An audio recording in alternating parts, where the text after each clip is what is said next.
Good morning, everyone. Thank you for attending this presentation on faulty assumptions, why intelligence sharing fails.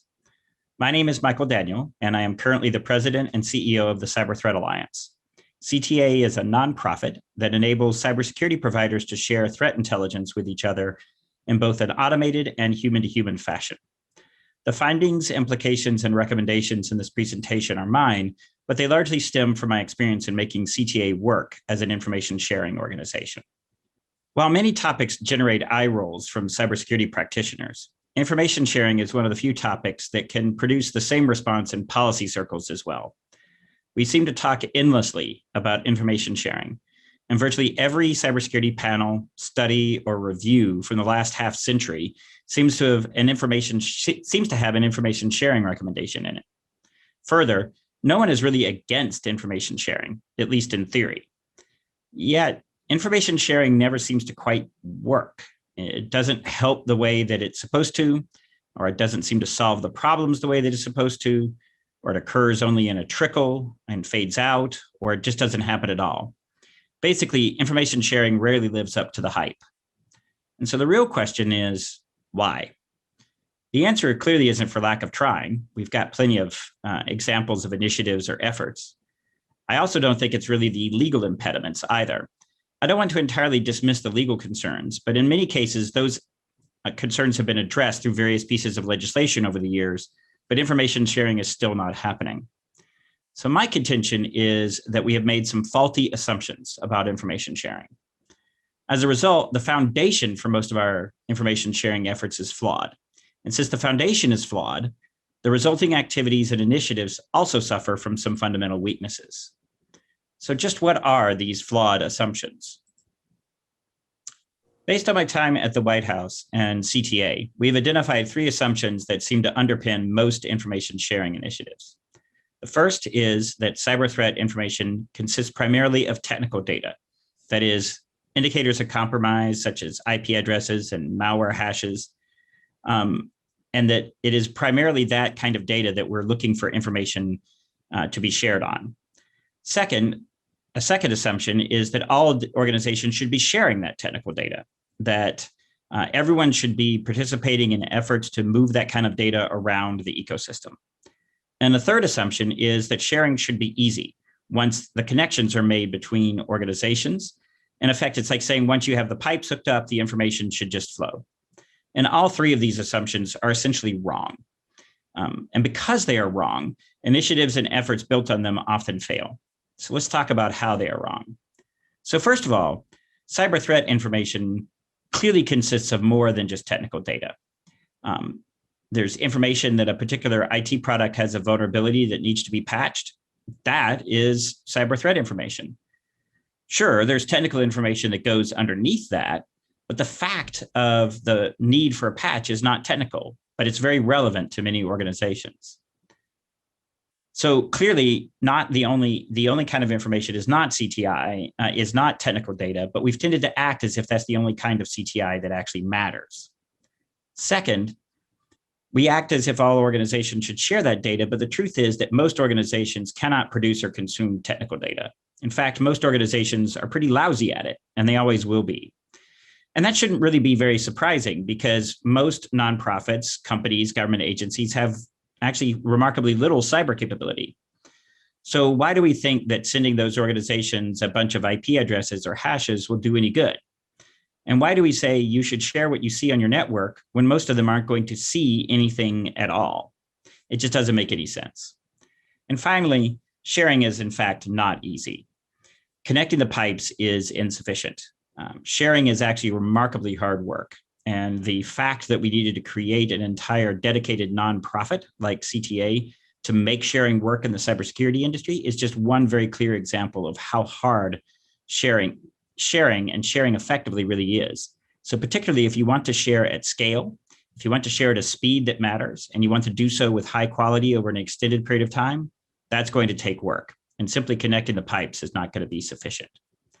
So let's take each one of these faulty assumptions in turn and explore them in a little more detail. So once you start thinking and analyzing, the diversity of CTI becomes readily apparent. There's all sorts of different kinds of information. There's warnings about malicious activity. There's proofs of concept about exploits. There's attribution. In fact, there's a plethora of information. So if we're going to move away from an assumption that CTI is all about technical information, should we do that? How should we organize our thinking about cyber threat information? Well, the first step we can take is thinking about the nature of the information, who uses it, what they use the information for, how fast that information changes, and what the time frame is for using the information. Using those kinds of questions as a guide, we can actually see 4 broad categories of cyber information: technical, tactical, operational, and strategic. Now, technical information is exactly what we've been talking about. And so some CTI certainly is technical. And that's your IP addresses, whether they're good, bad, or unknown, malware hashes, and other kinds of things. Now, this kind of information needs to be used very quickly, and its value degrades very rapidly. And that's why we put that down at the technical layer. The tactical layer, the next level up, gives you information about specific instances of malicious activity. And this kind of information tends to last a little bit longer, although it's still fairly short term, but it's measured more in days or maybe a week. And it's really used to make adjustments on your network, make adjustments to configurations or to specific devices on your network. Operational information is the next layer up from tactical. And this is the kind of information that helps more senior personnel make system-wide decisions, like how often should we patch our networks. And then finally, there's strategic CTI. This is the type of CTI that doesn't change very often. It's measured over the course of months or years. Things like the kind of targets that the Chinese government might be going after to steal intellectual property to benefit their own companies, or the rise of ransomware as a significant threat. This type of CTI should influence broader strategic activities of an organization and are really intended for the most senior personnel in a given company. So now, once we have this framework laid out, we actually want to take the different kinds of CTI that might be out there and try to fit them into this framework. So that's what we've done on this next slide. So if we take these categories and generalize the types of CTI we often deal with, we identified really about 11 different types of CTI spread across the 4 categories, and you can see them here. Now, these are the ones that we have identified based on our sharing activities, and I'm sure that we'll eventually add a few more types to this chart. In fact, if you have some additions right now, you could go ahead and put them in the chat. If you have some that you think about later on, I'm sure that we can find a way for you to get in touch with me, because I would love to know what those are. But the key point about this is, if you organize your thinking about CTI in this way, even though it's more complex, it will allow you to use CTI to answer a broader array of questions and support more types of decisions. And more importantly, it will enable you to tailor the CTI to the organization and focus it on what the organization actually needs, in order to actually make use of that CTI to make cybersecurity better. And that leads me right into the second faulty assumption. The second faulty assumption really relates to why organizations should share CTI. The thinking, I think, normally goes something like this. If sharing is good, more sharing should be better. And if more is better, then if we get a lot of sharing, then that's great. So if everyone shares, that would be the best of all, right? Except it never seems to work out that way. And the reason why is what we come back to from that beginning slide. We keep asking non-security organizations to share highly technical CTI and then wonder why they fail at it. We need to think differently about why an organization might share CTI, why they might consume CTI, and what they would get out of those activities. Now, it's not exactly a revelation that different organizations have different information requirements based on their business. For example, the kind of information a sports team needs is very different than the kind of information that a bank is going to need. They operate in vastly different industries. They use information for different purposes. So their needs are going to be very different. Similarly, cyber threat information needs also differ. And they're going to vary on an array of factors, such as industry type, size, geographic location, business function, and so on. So Just as with any information type, organizations will produce and consume information based on two really key factors. One, is it relevant to their business model? And two, can they put it to use? If you aren't meeting either of those two needs, relevancy and capacity or comparative advantage, then the information is actually going to turn out to be useless and it won't be used or it won't be produced. So let's take each of those two in turn. So relevance. When it's looked at from this perspective and you start thinking about relevance, what is relevant to a business? The first thing that you actually realize is that, frankly, most CTI types are irrelevant for most organizations. Most of those categories that you saw back a few slides ago simply aren't going to matter for most organizations. They aren't going to be able to use it. It's not clear how to relate to any of their business systems. The second thing is that, in fact, most organizations only need to make a very few number of cybersecurity decisions. And they're certainly not making them every second, and they're not making them even every day in many instances.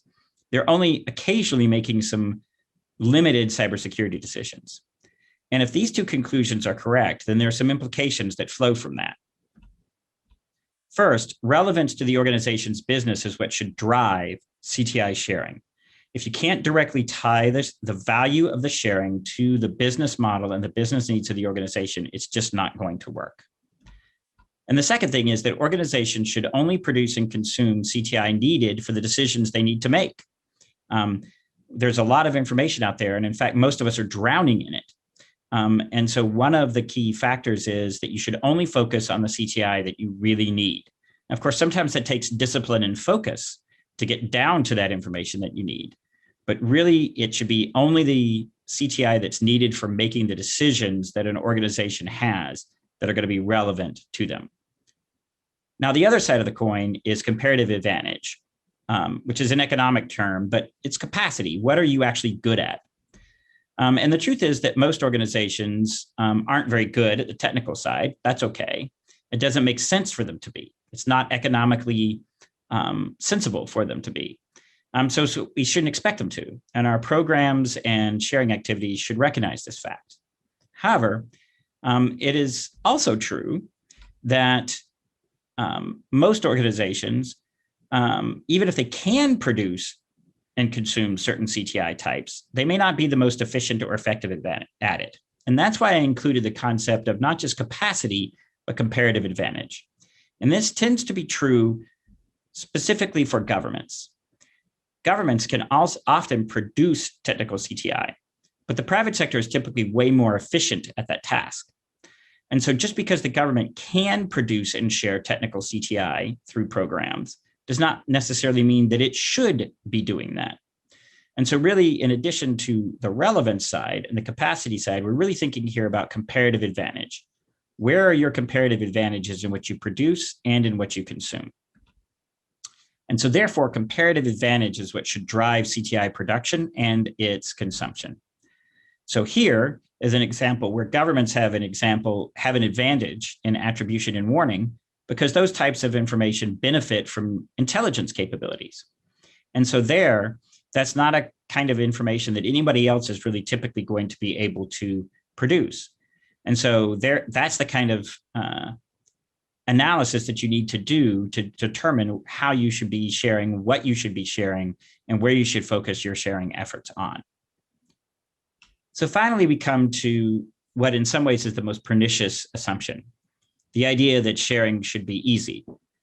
Now, actually, it's not surprising that we've kind of fallen into this trap. We've got many large companies out there who have made it their mission to make sharing easy, maybe a little too easy. I mean, I think all of us have experienced that moment of sender's remorse after you've hit the enter key on an email, or poster's remorse after you've posted something on social media and haven't been able to take it down before it's proliferated. The ease with which information in general can move around the internet fools us into thinking that CTI sharing should therefore also be easy. But it turns out that sharing CTI effectively over the long term is really hard. Now we know this, we can see it. There's plenty of evidence for it. I mean, the cybersecurity landscape is littered with the carcasses of dead information sharing initiatives. They get started to address a particular threat or problem, and then they simply fade away. That means that connecting the pipes is not going to guarantee success. And in fact, high quality information sharing requires really 4 elements. It requires trust, money, time, and attention. So taking each one of those 4 in turn, trust means that you can rely on what the recipients of the information you provide will do with that information, that they will handle it and protect it properly. Without trust, people simply are not going to share. Now, trust cannot be manufactured or bought. It has to organically grow over time, which means that it is something that results from investment. The money part means that sharing isn't free, or at least the kind that provides value. Money is going to be required in the form of subscription fees or membership fees or some sort of participation fees. Regardless, what I would say is that the free information out there is probably good, but it's not going to be enough for you. It's not going to cut it. You're going to have to invest some money into the sharing activities in order to really get a return and have it be useful for you in protecting your organization. Time means that either you or someone on your team has to spend part of their day working on these sharing activities. You can't just do it as an occasional side project, or you'll get results that look like an occasional side project. And finally, attention means you have to get senior level support for the sharing activities. Otherwise, they will falter when it comes to finding the money or keeping the effort going over time. So now that we've gone through and looked at these 3 faulty assumptions and figured out why the original assumptions about technical cyber threat information being technical, that all information organizations should share it and that it's easy. Now that we've kind of debunked those and have identified some alternative assumptions, what are the implications of those? So if we shift those assumptions, get rid of the old faulty ones and replace them with new, more realistic ones, what happens? Well, I can identify at least 8 different implications that come from these revised assumptions. There's probably more, but here are the ones that I've picked out in particular. 1, few organizations are going to share all the different types of CTI. It's going to be the pretty rare organization that has a business need for every single one of those different 11 types of information. Even at CTA, an organization that specializes in CTI, we don't share all of the CTI types. And that's not a shortcoming, it's a feature. But it means that no organization is going to be the single source of all CTI or the recipient of all CTI. Many public-private information sharing programs are based on sharing technical CTI. So the separate implication is that those public-private information sharing programs need to evolve to include other types of CTI, depending on their target audience. They need to be broader, and they need to really think about what their audience is and who their audience is and what the information is needed by that audience. A third implication is that information sharing programs need to explicitly build trust. Business rules and processes all need to reinforce that trust. It's not purely a technical problem to be solved. So you really have to actually work on building that trust and not just simply hope that it will grow organically. It is also, the flip side is that you don't have to just completely focus your information sharing outputs on one type of CTI. You can certainly combine types, but you just have to stay aware of your audience. It doesn't mean we need 11 different types of information sharing products for CTI. It just means that you have to be aware of your audience and tailor what kind of CTI you're putting in the products for them. The fifth implication is that we could vastly reduce the number of organizations expected to share technical data.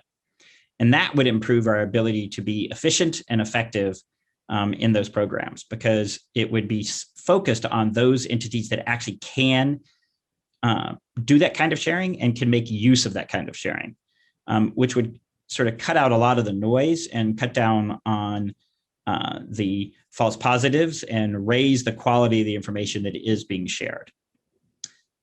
Similarly, for those that aren't cybersecurity providing organizations, focusing on relevance and comparative advantage would reduce the burden of these sharing programs and the risk of the sharing programs while increasing their value to the organization. It'll make it much, if it's focused on the business model, it'll make it much more obvious how it actually benefits the company or the organization. It will answer that question of what's in it for me.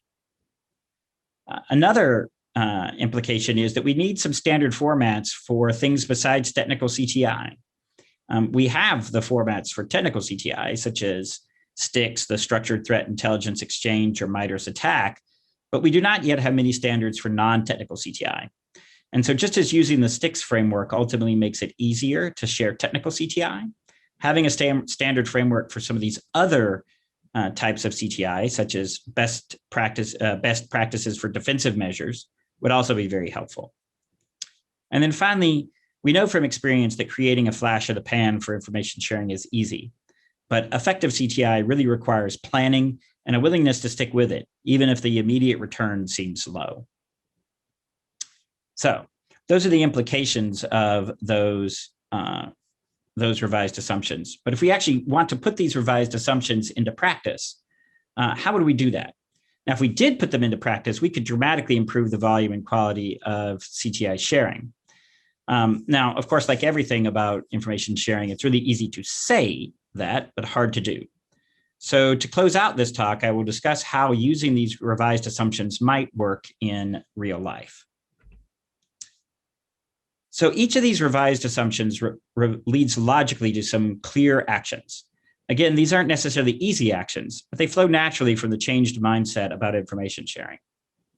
So the first one is that if CTI comes in many different flavors, as it were, then seek out some of those new flavors. In other words, seek out some new sources of non-technical CTI. If the CTI you've seen or has been able to get hasn't helped you, it's probably because it's not the right kind for your needs. So look for those different sources, whether from the government or an RSAC or other reliable entity. New sources might, in fact, make you aware of threats sooner, or just make it easier for you to figure out that there's a threat out there that might affect you and what to do about it. Now, if organizations share or consume different types of CTI, you should focus on what's relevant to you. And so just because a colleague or a friend finds one type of CTI useful in their context doesn't mean that you'll find it useful in your current context. And more is not always better. We're often drowning in information. So the right move for you might, in fact, be to get rid of some CTI sources. These moves will free up resources for you. It will allow you to connect CTI to your business operations more effectively and increase the efficiency associated with that effort. And then finally, if sharing is not easy, you've got to prepare to make the investment over the long term. But that means you need to take the long view. Yes, there are a lot of threats flying around the internet on a daily basis, but it's more important that you build a sharing program over time that will endure and provide benefit to the company over the long term. And that's going to take you time. So it's okay to go slow and build up. Crawl, walk, run applies to CTI sharing too. Now, applying these ideas will vary depending on the organization and your role within the organization. So let's talk about some of those different perspectives. For organizational leaders, the kind of application that you're going to be thinking about for these revised assumptions occurs at very much at the strategic level. If you're in that kind of position, then here are some examples of the actions you could take.